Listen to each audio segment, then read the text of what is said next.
কেন যে গ্রামের বাড়ি তানো প্রচুর রোদ, টায়ার্ড লাগতেছে। আর বালু, এগুলো বালু, এগুলো মানুষ চলাফেরা করে কিভাবে, এগুলো বুঝি না আমি। কি করি ভাবি, দেখি তো ওখানে ছোট ভাই ব্রাদার বসে আছে, তাদের সাথে একটু হ্যান্ডশেক করে আসি। लेकिन ये साला कर क्या रहा है यहाँ पे? ভাই কি অবস্থা? এই তো, কেমন আছো তোমরা? এই তো আলহামদুলিল্লাহ ভালো। বাসার সবাই ভালো আছে তো তোমাদের না? হ্যাঁ সবাই। তাহলে একটা হ্যান্ডশেক।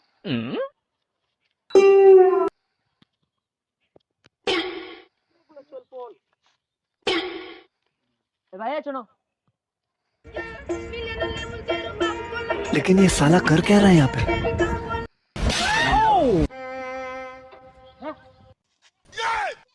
তোর দেখে নেবো আবে, আজকে আমি গ্রামে আছি দেখে তোরা এরকম করলো, নো প্রবলেম, তোর দেখে নেবো। দেখে নেবো আমি, দেখে নেবো।